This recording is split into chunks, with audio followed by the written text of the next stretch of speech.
जय भीम साथियों, equality and justice Patiala YouTube channel से मैं इंजीनियर हरदीप सिंह चुंबर और साथी। आज की वीडियो बाबा साहेब डॉक्टर अंबेडकर के भाषण पर है। धर्म परिवर्तन से सभी अल्पसंख्यकों का कल्याण होगा। डॉक्टर बाबा साहेब अंबेडकर ने येवला के अस्पृश्य वर्गीय परिषद में धर्म परिवर्तन की घोषणा की। उसके बाद हिंदुस्तान में बड़ी हलचल मची। उनकी घोषणा को महाराष्ट्र से समर्थन देने के लिए 11 और 12 जनवरी 1936 को पुणे में अहिल्याश्रम के भव्य मैदान के मंडप में अखिल महाराष्ट्रीय अस्पृश्य युवक परिषद ली गई थी। जय भीम साथियों, equality and justice Patiala YouTube channel से चुंबर साहब ने आपको आज की वीडियो के बारे में बता ही दिया है। भाष का शीर्षक है धर्म परिवर्तन से सभी अल्पसंख्यकों का कल्याण होगा। प्रस्तुत भाषण 1936 में पुणे में आयोजित अखिल महाराष्ट्रीय अस्पृश्य युवक परिषद से संबंधित है, जहां डॉक्टर बाबा साहेब अंबेडकर ने धर्मांतरण के अपने आह्वान पर बात की थी। अंबेडकर ने स्पष्ट किया कि जाति भेद को नष्ट करना स्वराज पाने से भी अधिक पवित्र कार्य है, और उन्होंने इस बात पर जोर दिया कि अस्पृश्य समाज की मुक्ति के लिए धर्मांतरण आवश्यक है। उन्होंने हिंदू समाज की आलोचना करते हुए कहा कि वे ब्राह्मणवाद को बनाए रखने के लिए अस्पृश्यों को धर्म में रखना चाहते हैं, न कि उनके कल्याण के लिए। डॉक्टर अंबेडकर ने उपस्थित लोगों से आग्रह किया कि वे अकेले धर्मांतरण न करें, बल्कि सामूहिक रूप से यह निर्णय लें और यह भी सुनिश्चित करें कि अस्पृश्य समुदायों के बीच भी जाति भेद समाप्त हो। उन्होंने चेतावनी दी कि धर्मांतरण से तुरंत स्वर्ग नहीं मिलेगा, लेकिन यह आत्मसम्मान और एकता के साथ संघर्ष करने के लिए आधार प्रदान करेगा, क्योंकि अब यह कभी नहीं वाली स्थिति आ चुकी है। नमस्कार और स्वागत है। आज हम सीधे उतर रहे हैं इतिहास के एक बहुत ही अहम मोड़ पर। डॉक्टर बाबा साहेब अंबेडकर के 1936 के पुणे भाषण के कुछ खास अंशों पर बात करेंगे। जी, ये वो समय था जब येवला में उनकी वो धर्म परिवर्तन वाली घोषणा हुई थी ना। हाँ, उसने पूरे देश में हलचल मचा दी थी। बिल्कुल। और ये जो अंश हैं ये Ambedkar on conversion the Pune conference 1936 से हैं, और ये हमें उस घोषणा के बाद की जो स्थिति थी, अंबेडकर के तर्क, उनके इरादे, मतलब कितनी स्पष्टता थी, वो समझने में मदद करते हैं। सही। ये सिर्फ एक भाषण नहीं है, देखे, ये एक तरह से आंदोलन की दिशा तय कर रहा था। तो जो हमारे पास जानकारी है जी, वो 11 और 12 जनवरी 1936 की है। पुणे का अहिल्याश्रम अखिल महाराष्ट्रीय अस्पृश्य युवक परिषद की सभा। जी, और माहौल सोचिए जरा, 10,000 से ज्यादा लोग। हाँ, बहुत बड़ी भीड़ थी। और सिर्फ अस्पृश्य नहीं, स्पृश्य हिंदू भी थे, मुसलमान, सिख नेता सब मौजूद थे। अध्यक्ष मद्रास से बुलाए गए थे, प्रोफेसर शिवराज। हाँ, ये भी एक खास बात थी। और लोग इतनी बेसब्री से अंबेडकर का इंतजार कर रहे थे कि उनकी तस्वीर कुर्सी पर रखकर उसको माला पहना दी गई थी। बिल्कुल। और देखिए ना, सर गोविंदराव माड़गांवकर, भाऊराव पाटिल, उधर सिख समुदाय से सरदार गुरमुख सिंह जैसे बड़े लोग भी वहां थे। अच्छा। तो इससे पता चलता है कि अंबेडकर की घोषणा का असर कितना गहरा और फैला हुआ था। सही कहा। ये सिर्फ महाराष्ट्र की बात नहीं रह गई थी। तो आज हम इन्हीं अंशों से ये समझने की कोशिश करते हैं कि अंबेडकर धर्म परिवर्तन की बात क्यों और कैसे रख रहे थे, उनकी असल चिंताएं क्या थीं, और सबसे जरूरी, अपने लोगों को वो इस बड़े कदम के लिए तैयार कैसे कर रहे थे। चलिए जरा इसको समझते हैं। तो जिक्र आता है कि अंबेडकर थोड़ा देर से पहुंचे। हाँ, लेकिन जैसे ही वो आए, माहौल एकदम बदल गया। जबरदस्त तालियां, शंख तुरेही की आवाजें। हाँ, जाहिर है उनका इंतजार हो रहा था। फिर जब थोड़ी शांति हुई तो अंबेडकर ने बोलना शुरू किया, और शुरुआत बड़े हल्के फुल्के अंदाज में की। अच्छा। हाँ, अपनी घड़ी के काले धागे का मजाक में जिक्र किया कि अध्यक्ष चाहें तो इससे मेरी जाति पता कर ले। ये उनका अंदाज था, इतने गंभीर माहौल में भी थोड़ा हास्य। बिल्कुल। लेकिन फिर वो फौरन मुद्दे पर आ गए। उन्होंने प्रोफेसर शिवराज को अध्यक्ष बनाने के फैसले की तारीफ की। हाँ, मद्रास से महाराष्ट्र में अध्यक्ष। जी, उनका मानना था कि ये जो प्रांतीय भेद है ना, इनको मिटाना जरूरी है। संगठन को अखिल भारतीय बनाना है तो ये करना होगा। भाषा की दिक्कत भी तो थी। बिल्कुल, भाषा एक बड़ी रुकावट थी एकता में। तो ऐसे कदमों से आपसी प्रेम, सहयोग बढ़ेगा, ये उनका मानना था। और फिर एक बहुत बहुत जरूरी बात उन्होंने कही कि ये आंदोलन वन मैन शो नहीं होना चाहिए। हाँ, ये बहुत अहम नुक्ता है। उन्हें इस बात की खुशी थी, तसल्ली थी कि पुणे के जो नौजवान हैं वो जिम्मेदारी संभालने के लिए आगे आ रहे हैं। निश्चित रूप से ये उनकी दूर की सोच दिखाता है। वो सिर्फ आज की नहीं, कल की सोच रहे थे। उनका वो उदाहरण बड़ा मशहूर है, सपेरे वाला। हाँ, कि खेल खेलते समय अगर एक संपेरा मर गया तो उसकी जगह उसका ढोल लेकर उसे पीटते हुए खड़े रहने के लिए दूसरे संपेरे को तैयार रहना जरूरी है। वो चाहते थे कि उनके बाद भी आंदोलन चलता रहे, उतनी ही मजबूती से। और पुणे के युवाओं में उन्हें वो बात दिख रही थी। चलिए अब आते हैं उस मुद्दे पे जिसकी वजह से ये सब हो रहा था, धर्म परिवर्तन। जी, अंबेडकर ने बताया कि घोषणा के बाद दो तरह की बातें हो रही थीं। एक तरफ लोग कह रहे थे कि भाई पहले हिंदुओं के सामने कुछ शर्तें रखो, हाँ। अगर वो मान लें तो ठीक, नहीं मानते तो फिर धर्म बदलो। और दूसरा धड़ा? दूसरा शायद वो लोग थे जो थोड़े डरे हुए थे या पुराने ख्यालात के थे। वो कह रहे थे कि धर्म बदलने से कोई फायदा वायदा नहीं होगा, ये सब छोड़ो। तो अंबेडकर ने इन दोनों बातों का जवाब कैसे दिया, खासकर ये फायदे नुकसान वाली बात? देखिए, फायदे नुकसान की बहस को तो उन्होंने उस समय बिल्कुल गैर जरूरी बता दिया। अच्छा? कहा कि ये सही वक्त नहीं है, सही जगह नहीं है इस पर बात करने की। और फिर उन्होंने ईसा मसीह का उदाहरण दिया। हाँ, वो कोट था ना कुछ। हाँ, B unto me little children and I will save you from sin। मतलब जैसे बच्चे माँ बाप पर भरोसा करते हैं ना, आंख बंद करके, वैसा भरोसा मुझ पर रखो। बिल्कुल, मुझ पर रखो, मैं तुम्हें पाप से बचाऊंगा।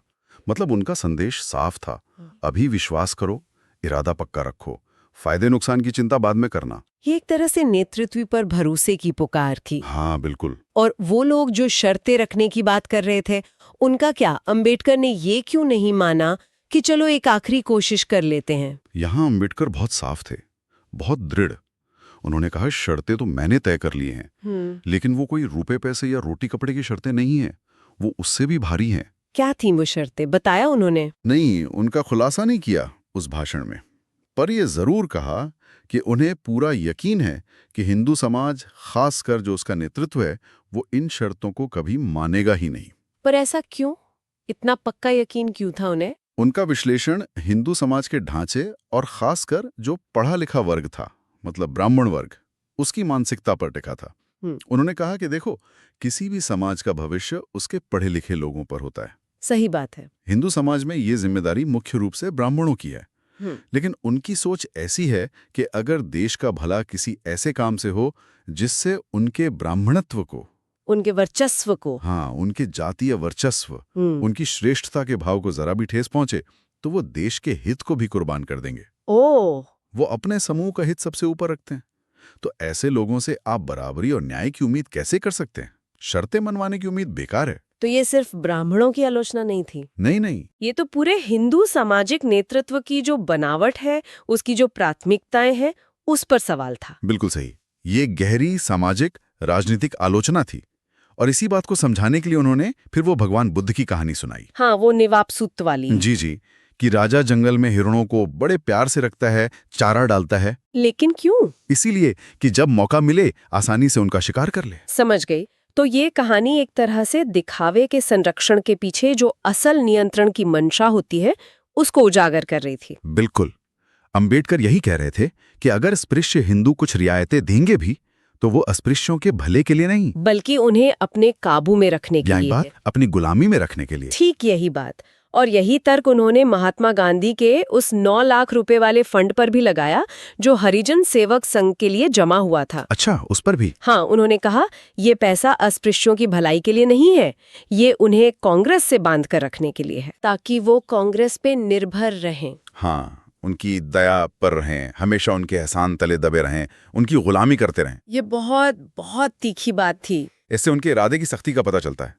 उनका वो वाक्य तो जैसे आर पार की लड़ाई का ऐलान था। कौन सा? कि अब स्पृश्य हिंदू मेरे सामने अगर भगवान को भी लाकर खड़ा कर दें, तो तब भी मैं हिंदू धर्म छोड़कर जाने वाला हूँ। हाँ, बिल्कुल। मतलब अब कोई अगर मगर नहीं, कोई वापसी नहीं, फैसला हो चुका है। हाँ, उन्होंने साफ कर दिया कि हिंदू समाज अब कुछ करें या ना करें, उनका फैसला अटल है, और ये फैसला अकेले का नहीं, सामूहिक होगा। जी, पूरा अस्पृश्य समाज एक साथ ये कदम उठाएगा। लेकिन साथ ही उन्होंने कोई एकदम सुनहरे भविष्य का सपना नहीं दिखाया, उन्होंने चेताया भी। सही कहा। उन्होंने कोई गलतफहमी नहीं पाली। साफ कहा कि देखो भाई, मुसलमान बनने से सब नवाब नहीं बन जाएंगे, या सिख बनने से सरदार, हाँ, या ईसाई बनने से पोप। संघर्ष तो वहां भी करना पड़ेगा। क्या कहा था उन्होंने? आहा जहां जाएंगे वहां सिर पर कफन बांधकर लड़कर अपने लिए जगह बनानी होगी। ये कोई भागना नहीं था, ये तो एक नए मोर्चे पर लड़ाई की तैयारी थी। उनका वो बयान भी बड़ा जोरदार है, मैं कोई सीधा साधा इंसान नहीं हूँ, जहां भी जाऊंगा कांटे की तरह चुभता रहूंगा। हाँ, और यहाँ तक कहा कि अगर धर्म बदलने के बाद भी उन्हें महार ईसाई या महार मुसलमान कहकर अलग रखा गया तो वो वहां भी लड़ेंगे। कुल विद्रोह करेंगे, जरूरत पड़ी तो चर्च में आग लगा देंगे। हम्म ये उनके लड़ने वाले स्वभाव और बराबरी के लिए उनकी जो अटूट लगन थी वो दिखाता है। ये सिर्फ धर्म बदलने का ऐलान नहीं था, ये हर तरह के अपमान, हर तरह के भेदभाव के खिलाफ एक हमेशा चलने वाली लड़ाई की घोषणा थी। इसीलिए उन्होंने कहा कि अकेले अकेले मत जाना कहीं। हाँ, सामूहिक फैसले का इंतजार करो। इसके बाद अंबेडकर एक और बहुत ही नाजुक और शायद सबसे मुश्किल मुद्दे पर आए। कौन सा? अस्पृश्यों के बीच का आपसी जाति भेद। महार, मांग, भंगी, हाँ, इनके बीच की ऊंच नीच। हाँ, और ये उनके भाषण का एक बहुत बहुत महत्वपूर्ण हिस्सा है। उन्होंने बड़ी ईमानदारी से माना कि देखो, जैसे महार ब्राह्मणों का वर्चस्व नहीं सहते, वैसे ही अस्पृश्य समाज के अंदर जो अल्पसंख्यक हैं, जैसे मांग और भंगी, वो महारों का वर्चस्व नहीं चाहते। बिल्कुल, और उनकी ये भावना एकदम जायज है। उन्होंने ये भी साफ किया कि मुझे खुद अपनी महार जाति का कोई घमंड नहीं है, मैं तो बस उसमें पैदा हो गया हूँ। महाराष्ट्र में महार समुदाय की तादाद ज्यादा थी, तो उन्होंने उनसे क्या कहा? उन्होंने महारों को समझाया कि भाई देखो, जैसे अल्पसंख्यक हमेशा मुश्किल में होते हैं, वही हालत अस्पृश्य समाज के अंदर मांग और भंगी समुदायों की है। इसलिए महारों को अपने अंदर का ये ऊंच नीच का भेद खत्म करना होगा। और साथ ही उन्होंने मांग और भंगी समाज को भरोसा दिलाया। क्या भरोसा दिलाया? कि अगर महार उनके साथ बराबरी का बर्ताव नहीं करते तो मैं यानी अंबेडकर खुद उनके पक्ष में खड़ा होकर महारों से लड़ूंगा। ये मानना कि उनके अपने समुदाय के लोग भी गलत हो सकते हैं और उनके खिलाफ भी लड़ने की बात कहना, ये कितना बड़ा कदम रहा होगा उस समय। ये असधारण बात थी। ये उनकी निष्पक्षता, उनके न्याय के जज्बे को दिखाता है। वो सिर्फ बाहरी दुश्मन से नहीं लड़ रहे थे, वो घर के अंदर की बुराइयों पर भी चोट कर रहे थे। बिल्कुल, और यही उन्होंने धर्म परिवर्तन का एक और तर्क दिया। क्या तर्क? कि हिंदू धर्म के अंदर रहते हुए ये आपसी भेदभाव खत्म करना नामुमकिन है। अच्छा। उन्होंने कहा कि अस्पृश्य हिंदू अक्सर ताना मारते हैं ना कि पहले अपने घर का जाति भेद तो मिटाओ, फिर हमें ज्ञान देना। हाँ, ये तो होता है। अंबेडकर का जवाब था कि जब तक हम हिंदू धर्म के इस फौलादी चौखट में जकड़े हुए हैं, हाँ, वो कठोर जाति व्यवस्था, बिल्कुल, तब तक आपसी जाति भेद खत्म नहीं कर सकते। धर्म बदलने के बाद जब हम इस चौखट से बाहर होंगे, तब ये बंधन टूटेंगे, तब आपसी बराबरी लाना आसान होगा। तब कोई महार ये बहाना नहीं बना सकेगा। हाँ, कि मांग की बेटी से रिश्ता कैसे करूं, अस्पृश्यों में भी तो ऐसा नहीं होता, वो बहाना खत्म हो जाएगा। तो धर्म परिवर्तन उनके लिए सिर्फ बाहरी जुल्म से नहीं, बल्कि अंदर की जकड़न से भी आजादी का रास्ता था। बिल्कुल सही समझा आपने। उनका मानना था कि इससे महार समुदाय से ज्यादा फायदा मांग, भंगी जैसे जो कमजोर दलित समुदाय हैं उनका होगा, क्योंकि वो बराबरी पर आ सकेंगे। जी, इसीलिए उन्होंने इन समुदायों से भी धर्म परिवर्तन के प्रस्ताव का साथ देने को कहा। और फिर उन्होंने वो बात कही जो उनके जीवन के मकसद को दिखाती है। कौन सी? जाति भेद नष्ट करना स्वराज पाने की कोशिश से भी पवित्र काम है। हाँ, ये वाक्य उनके मिशन की सबसे बड़ी प्राथमिकता बताता है। उन्होंने यहाँ तक कहा कि अगर वो पूरे भारत का नहीं, सिर्फ अस्पृश्य समाज के अंदर का भी जाति भेद मिटा पाए तो वो अपने जीवन को सफल मानेंगे। इस पूरे फैसले में उन्होंने अपने निजी नुकसान की बात भी मानी। हाँ, ये उनकी ईमानदारी और निस्वार्थता देखिए। उन्होंने माना कि इस घोषणा से मेरा अपना कोई फायदा नहीं है, बल्कि नुकसान ही है। कैसे? एक महाबैरिस्टर के तौर पर जो उन्हें इज्जत मिली थी, पहचान मिली थी, हो सकता है वो किसी और धर्म में जाने पर ना मिले, जैसे ईसाई या इस्लाम में, जहां पहले से पढ़े लिखे लोग थे। वो उन्हीं में से एक बन जाता। हाँ, शायद वो पहचान ना मिलती। ये दिखाता है कि ये उनके लिए कोई अपनी महत्वाकांक्षा पूरी करने का प्रोजेक्ट नहीं था। बिल्कुल नहीं। उन्होंने कहा कि मुझ पर 7 करोड़ लोगों की जिम्मेदारी है। उनकी मुक्ति के लिए मैं अपना सब कुछ, मान, सम्मान, पहचान, सब छोड़ने को तैयार हूं। उनका वो कहना था ना कि जिन्होंने पूरे भरोसे के साथ मुझे ये जिम्मेदारी सौंपी है, उन्हें नरक में ही सड़ता रखकर मुझे बड़प्पन हासिल नहीं करना है। ये एक लीडर का अपने लोगों के लिए समर्पण था। बिल्कुल। और आखिर में उन्होंने इस कदम की फौरी जरूरत पर जोर दिया। नाउ और नेवर वाली बात। हाँ, अभी नहीं तो कभी नहीं। उन्होंने कहा कि यही सही समय है, शायद आखिरी मौका है। बीज बोने का उदाहरण दिया। हाँ, कि अगर 10-20 साल बाद फल चाहिए तो बीज तो आज ही बोना पड़ेगा ना। हाँ। इंतजार करने से क्या होगा। और जो लोग अभी रुकने या टालने की सलाह दे रहे हैं, उन्हें उन्होंने दुश्मन बताया। हाँ, कहा उन्हें दोस्त मत समझो, वो दुश्मन है।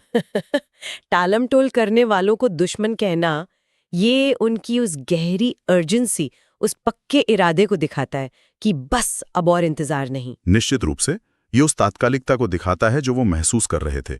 ये भाषण सिर्फ एक घोषणा की सफाई नहीं था, ये एक सेनापति का अपनी सेना को आने वाली एक लंबी और मुश्किल लड़ाई के लिए तैयार करने जैसा था। तो अगर हम इस पूरी बातचीत को समेटें तो ये साफ है कि डॉक्टर अंबेडकर के लिए धर्म परिवर्तन सिर्फ पूजा का तरीका बदलना नहीं था। नहीं, बिल्कुल नहीं। ये हिंदू धर्म की उस फौलादी चौखट, मतलब जाति व्यवस्था, जिससे उन्हें लगता था मुक्ति मुमकिन ही नहीं है, उससे पूरी तरह बाहर निकलने का रास्ता था। हाँ, ये एक बहुत सोचा समझा सामूहिक, राजनीतिक और सामाजिक कदम था।